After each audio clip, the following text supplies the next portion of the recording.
Brand new season is upon us. Winter is over. Summer is basically here. Welcome to TCM Howzat's County Preview for 2024. And we have got a lot to dive into. And joining me for this one, I'm delighted to say we've just got Harrison Burridge. It's just like the 100, just like the old times. Oh no, I've mentioned the 100 a minute into a county preview. That's going to go well. Harrison, how are you? I'm good, thank you, apart from the fact we have now just lost 100% of all viewers, but yeah. Well, it can only get better from here. Stick with us. We are talking county cricket today. Right, first off, let's dive straight in. What is most exciting for you about the county season for 2024, given it gets underway in just about 3 days' time? Well, first of all, the fact it's back after another long and wet winter, I think it's the first real possible, though we may see the rain play a big part in these opening rounds. But one thing that stands out to me when I look at the county championship is how stacked Division 1 is this year, with the quality of Durham coming up from Division 2 and the sides already there. I think we could be in for a treat for that, not only just the title race, but the scrap for maybe the top 5 places in that division. Absolutely. I mean, we will get into Durham and I'm sure some of the other teams as well. But let's start by, it's on my mind today. So I'm going to start by talking about my favourite subject, my specialist subject, and that is Lancashire. Now, I was at Media Day today, lots of content captured, spoke to the players, heard a bit from the coaches as well. And Harrison, I don't want to sound biased, but I do think there's a new energy around this team this year. And I really think we could be onto something. Our Lancashire side, who you are looking at, who you think could be challenging for all 3 competitions this year? I tipped them for the county championship last year, and that went very well.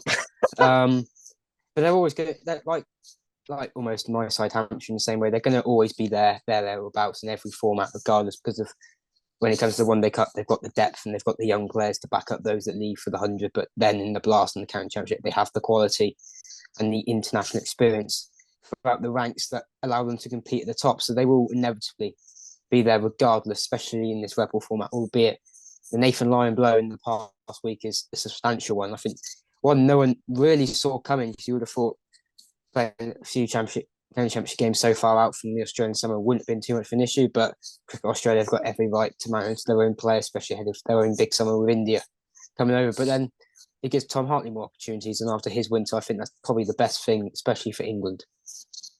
Tom Hartley, the gardener, is what I learned today as well. Did a lovely interview with the Daily Mail where he was in his garden centre, family business. Anyway, I digress. Let's talk more about some of the other teams around. Is there anyone in particular for the county championship in Division 1 specifically who you think is going to really challenge this year? And I think I know what your answer is going to be, actually.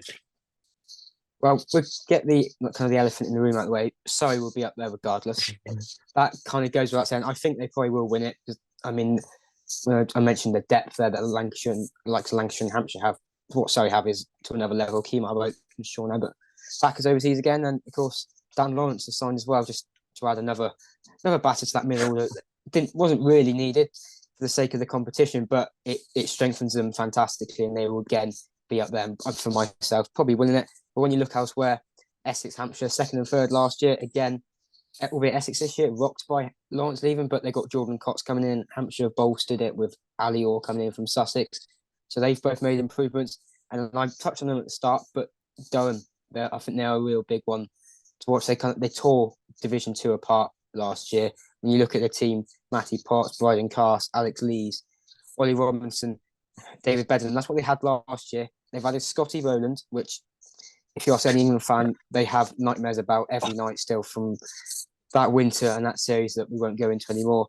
But they've also signed Colin Ackerman and Callum Parkinson from Leicestershire, and Ackerman's been in the runs already. I think he made 170 in their uni friendly last week. So I think when you look at that squad, yes, the batters, especially making the step up to Division 1, is a totally different kind of minefield for them to deal with. The quality of bowling they're going to face is more consistent on a regular basis than it was in Division 2 last year. But again, they have the ability, and as they showed last year, to score runs quickly, similar to the England side themselves. And when when you've got a bowling attack that backs up as well, I think it's a really scary prospect. Whether they will really challenge remains to be seen, but you wouldn't be surprised if they pull off a couple of shock results at the minimum this season. Our old friend Rob Rush would be very happy with that analysis. I want to talk a bit more about Surrey because I think we've got to take a moment just to talk about how unstoppable they have been in the county championship in recent times. I mean, last year was a sensational campaign from start to finish, really. And as you say, with Sean Abbott coming in, I mean, someone who gives us all nightmares, you just think they're going to be unstoppable. Added to that, Alex Stewart, director of cricket, leaving at the end of the season. It's got to be his own swan song and his own thing, his own way to, get have the final farewell in the best way. I mean, also Dan Lawrence, really? Like, as if you need any more batters who are really good in that Surrey batting order. I mean, Rory Burns, Dom Sibley, which is an England partnership in itself, let us point out, right? And then you're adding Dan Lawrence into the mix. I mean, at what point do we just say it's unfair and we all hold our hands up and say, sorry, we'll come back next year. Sorry, you can have another title. I mean, I just think they have the depth and they have the squad to really go far this year. I'm going to add to what you said as well and just add on to Lancashire. And what I feel is Lancashire have had quite a few departures this time round. I think, the likes of Matt Parkinson, Rob Jones, going out of the squad, big names who have been around the Lancashire team for a long time.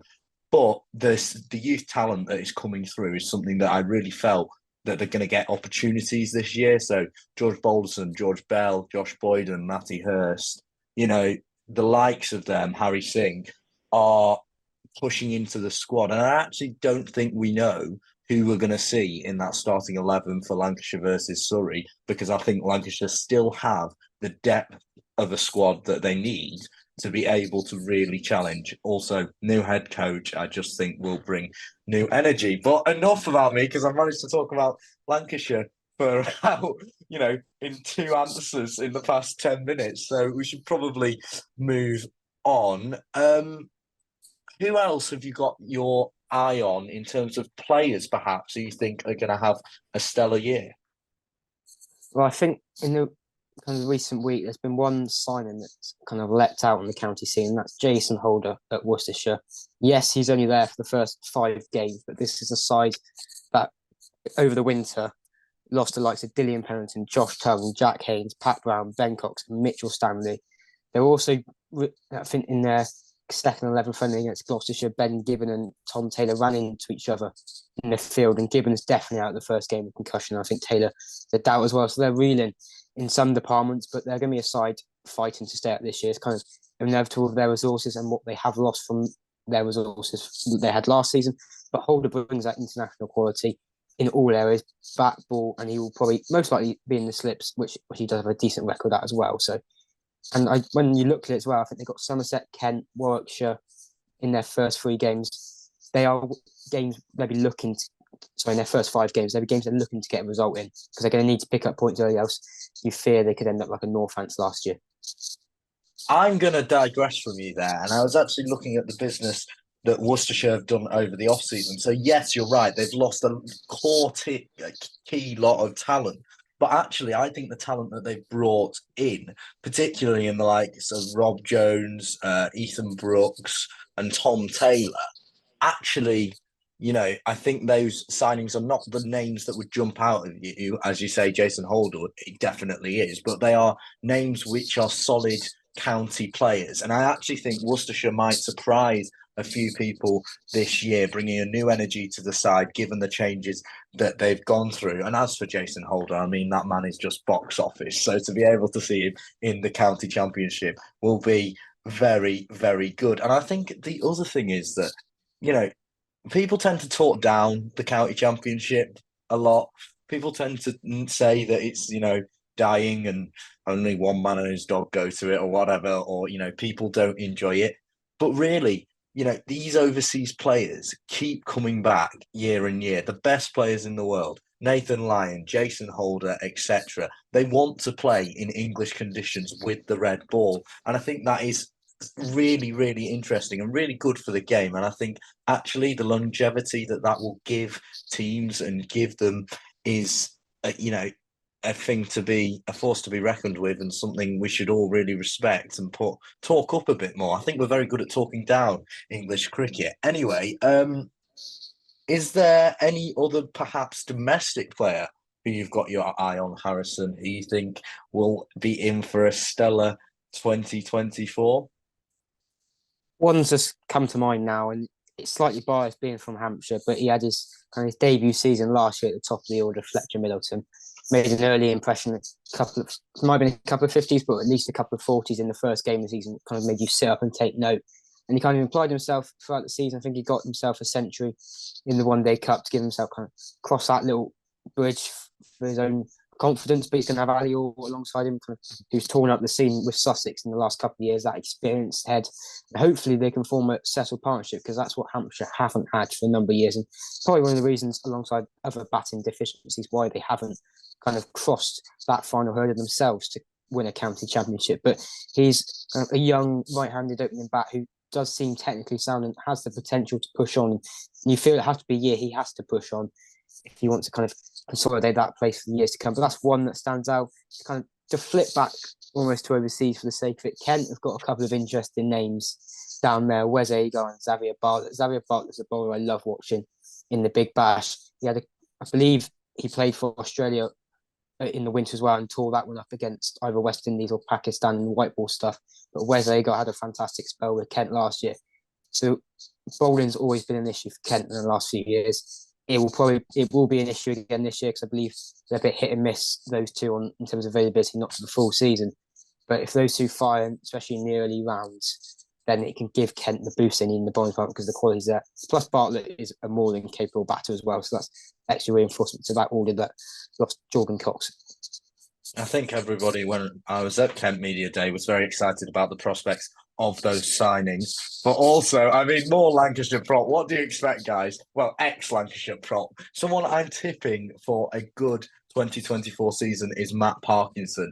And he's someone who, as we know, struggled to get into the first team at Lancashire last year, has had his struggles through cricket from being at, England level to being at, not even getting into the first team. But I think he's come a long way. And when I went to Kent Media Day, I felt around him that he was enjoying it more. He was enjoying training. He was enjoying his cricket. And I think that sets him up really, really nicely for a fantastic 2024 season, because he is, in my opinion, having seen him play at Lancashire for many years, one of the best leg spinners in the world. Harrison, let's talk about who's going to struggle. Are there any teams in the county championship, be that Division 1 or Division 2, who stick out a bit like a sore thumb and who you think might be battling for relegation in Division 1 or be at the very bottom of the table in Division 2? I already alluded kind of to the ones in Division 1, I believe. Worcestershire and Kent, I think, are going to struggle. If you're going to put other names there, Somerset again. Unfortunately, I think they're just kind of lacking a few resources. There's a chance Tom Abel's injured as well for the start of the season after picking up a hamstring knock in their pre-season game, which is a massive blow. I believe a couple of seasons ago he was injured for a large part, and they struggled then as well. So I think they're going to probably be down there again.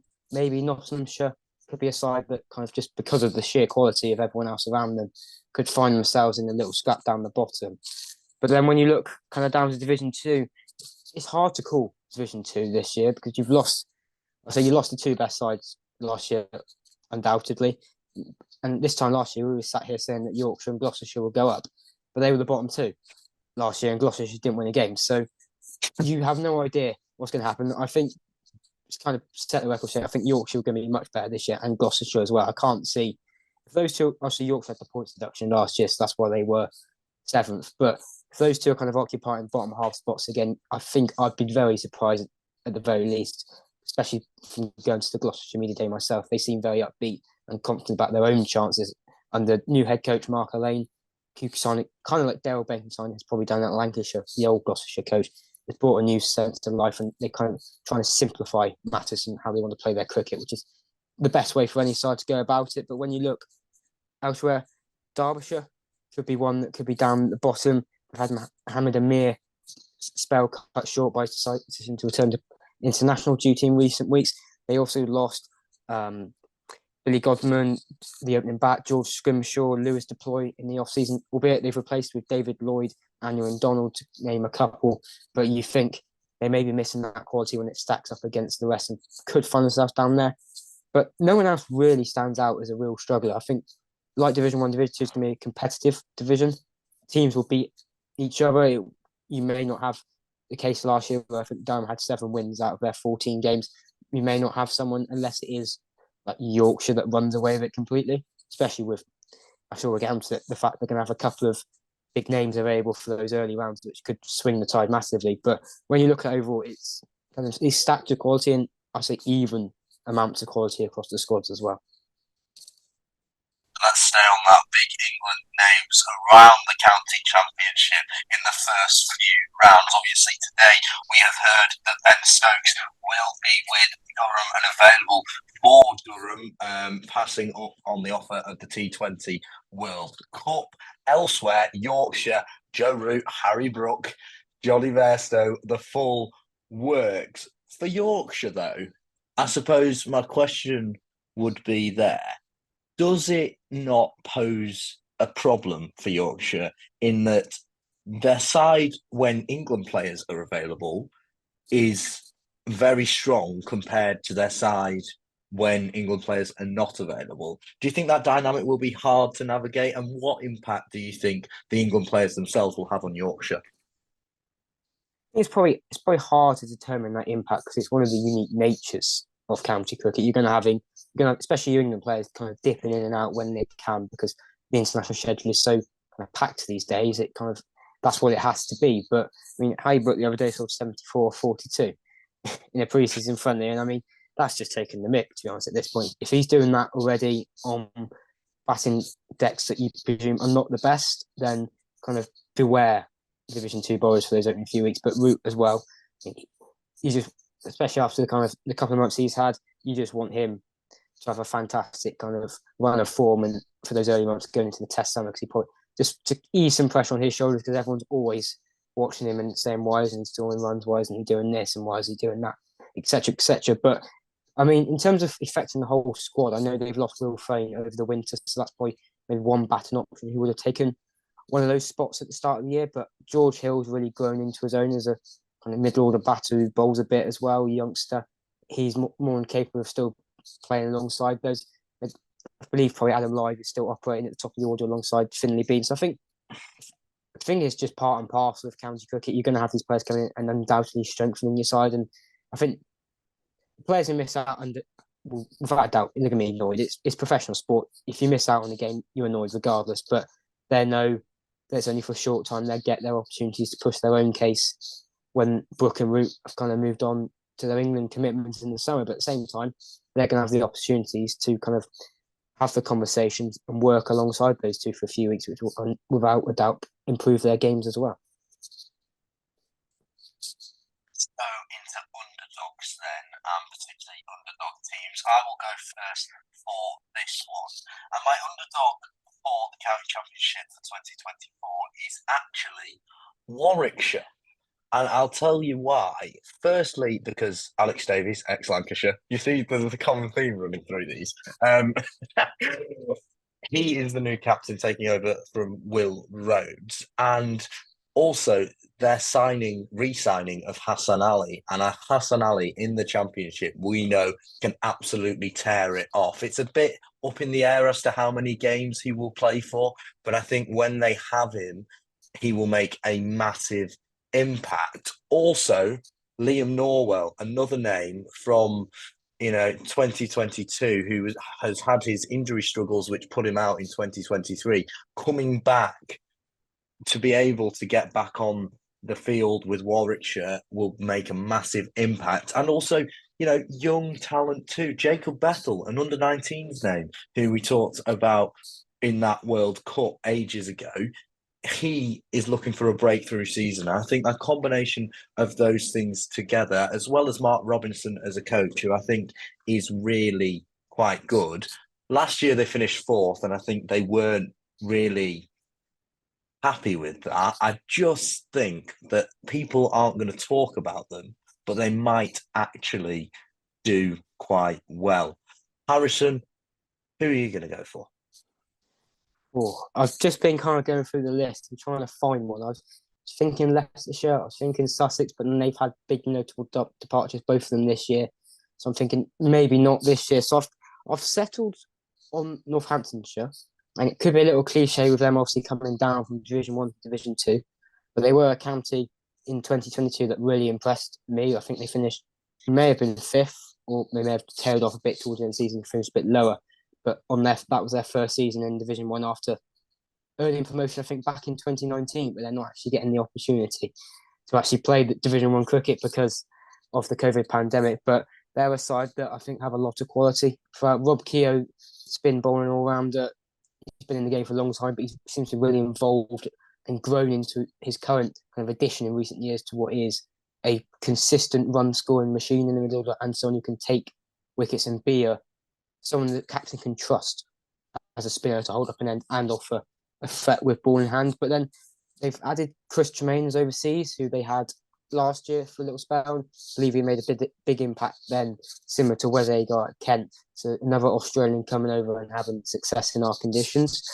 But when you look elsewhere, they got Karen there back over for the start of the County Championship. He had a little bit of success with them, obviously, former triple centurion against England in Test cricket. And another name that stands out to me is George Scrimshaw, coming in from Derbyshire. He had a bit of a tricky time with England last summer that put his name in the spotlight, but very much a young, quick pace bowler who has a lot of the skills needed to succeed in county cricket and so on, who could probably benefit from being outside the Division 1 spotlight and in Division 2, where obviously the media attention is naturally a bit less and competition's a little bit easier for him to kind of grow into the cricket he can be. Another George, just kind of round it up, is George Bartlett from Somerset. Not had the opportunities he probably deserves in recent years at Somerset, purely because of the names ahead of him. But he is a cricketer, a middle order batter. He's astute in his game. He's patient when he's at the crease, but he compiles runs in the right manners that benefit him. And I think for Northampton, that's probably perfect kind of combination alongside Keogh in the middle order for them. And of course, as well, just to round it off, Emilio Gay at the top of the order, who kind of lit up the stage a couple of years ago before he got a bit of a bad injury last summer. So we've probably just jinxed those two teams there, but they yes. are ones. Yep, they are. Let's us not forget. What did you say about Lancashire last year? They were going to win everything, and then they didn't win anything. Thanks so much. Just the county championship. Just the county championship, and we didn't do that at all. I think one place we haven't been yet, particularly, which we probably should go to, is Chelmsford and Essex. And last year they got third, and we talked about how they will challenge for the top of that county championship. But they're without two faces that they've had for a long time. We touched on Dan Lawrence, but also Sir Alistair Cook has retired. But I believe they've done some off-season business, which has been quite good to replace Sir Alistair Cook. Yeah, I mean, if you're taking out Alistair Cook, you're thinking there's not many that can kind of match him at the top of the order in the modern game. But then you throw Dean Elgar's name into the ring, and you think, actually, fair play, you've done well there. And I think that's a fantastic piece of business. I was reading a piece from Simon Harmer's, an interview with Simon Harmer last week, and he played a little role in bringing his fellow South African over. Obviously, he's played under his captaincy at international level, but that's a fantastic sign. I think he has struggled a bit in England before in test matches with the swinging Duke's ball, but you could see, I think, in his last series he played against India, he was still churning out those runs at the top of the order. He's still got that appetite to pile on the runs and become the run machine he has been for so many years. And I think for Essex, that's perfect, especially alongside what you expect to be Nick Brown at the top, who has struggled for a couple of seasons. He tends to have one century or two across the season, but not a lot of other returns. So I think making sure you've got that kind of consistent source of runs to replace Cook is crucial. But then we've touched on it as well, Cox in for Lawrence. Not quite maybe the same calibre, but Cox is very much growing into a player who's probably going to be successful across all formats by the end of his career. And I think he spoke about the decision to leave Kent was because he wanted to playing a side where 4-day cricket was a priority and one where they believed they could win. He didn't feel that was the case at Kent last year, which is maybe is fair with the way they currently stand, and could backfire if he has a bad year this year and Kent succeed, which is almost natural for the way county cricket kind of goes these days. But he's someone, given the responsibility, you imagine he's probably batting for Essex, filling straight in for Dan Lawrence, who albeit wasn't around much for the county last year. So I think having someone who's kind of, you imagine, is fully available outside of the 100 is fantastic business from the board there.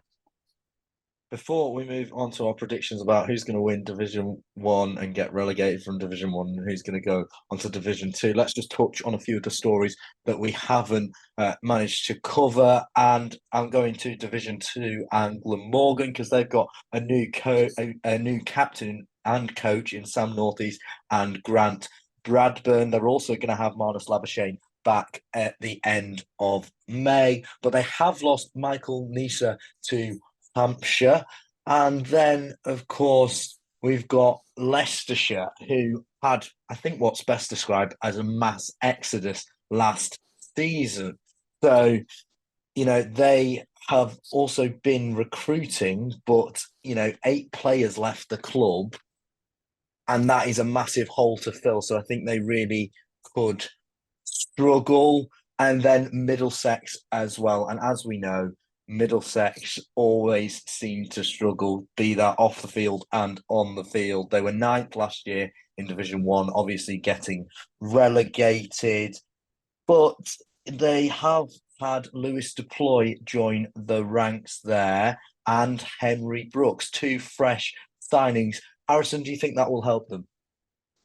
Definitely. I mean, they've lost John Simpson and Tim Mercer. So when we're talking about like Alistair Cook kind of moving on, that's very similar for Middlesex and kind of the importance they had. Mercer still around as a coach at the squad, but Simpson's moved on to Sussex. So I think adding names forever is going to be crucial. Lewis Deploy, cricket I really like. He's had some time in the SA20 over the winter, obviously being of South African heritage as well. He can play out there as a domestic player. And I think he's kind of a cricketer.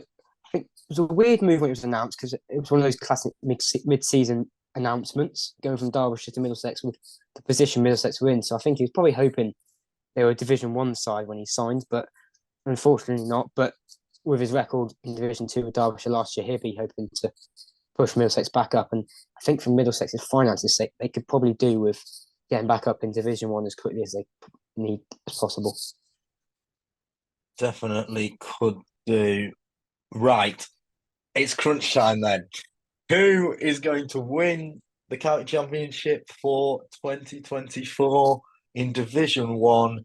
Harrison Burridge. Who are you going to jinx and why?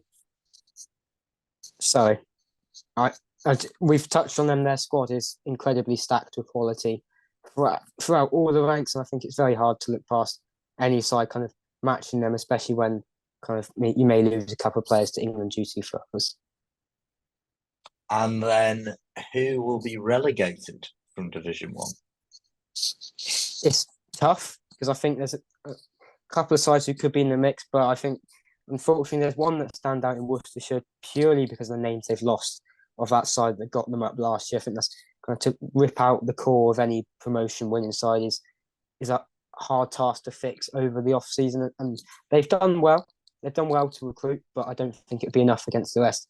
And then I think the time will come for Kent as well.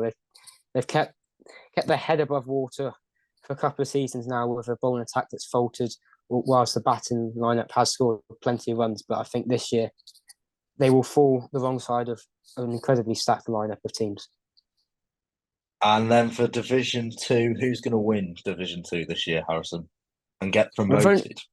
I've only got one side written down out of the 2 spots, so they're going to have to be champions, and that's Yorkshire. I think having the 2 England names, the batters around for the first few weeks will give them a real boost and allow them to pick up those early wins, kind of build up an advantage where I think they've got enough quality. The name we haven't touched on, Dan Moriarty coming in from Surrey, going to be competing with Don Best for the spinning role, but that's great quality to have there and great competition at the same time. So I think Yorkshire will probably win it. And then I'm really struggling for number 2 because I think I praise Northants as an underdog, but I don't think I'm not sure if it's enough to go up. Glamorgan, if they still have Michael Nisa, after coming close for so many years, I think they'd be a very good candidate as well. But purely because I've seen them up close, I'm going to go Gloucestershire.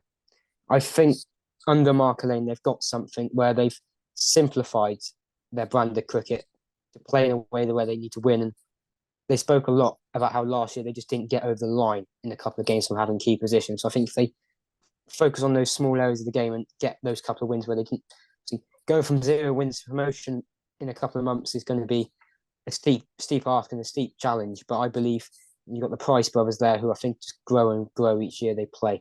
So I'm going to go Yorkshire and Gloucestershire, which I believe I may have gone for this time last year. So let's try it again. Oh, God help them, hey. Let me get my predictions in then. County Championship winners for 2024 in Division 1. I am going to go with Surrey because as much as it pains me, I just think they're a class above. They know what they're doing in this Red Bull format and they will keep doing it again and again and again, much to the detriment of my team, Lancashire. Also, if I said Lancashire, they probably wouldn't win anything. So that's a bullet dodged.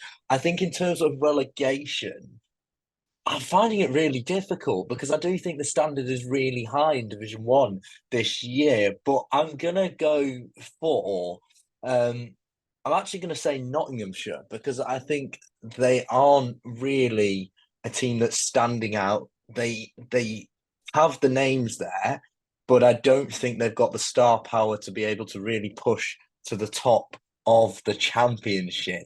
And then for a second name, oh, I know I said I think Worcestershire might be able to come back a little bit, but I do think you are right. The mass exodus that they had at the end of last season will mean that they are going down. And in Division 2, who's going to go up? Well, Yorkshire, unfortunately, as much as it pains me to say.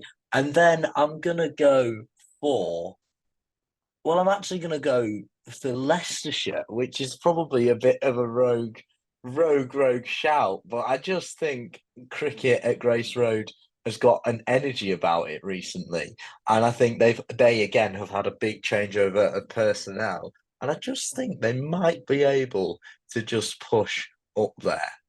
So thank you very much to those Harrison for joining me, and those teams best watch out because we've just jinxed them for all eternity.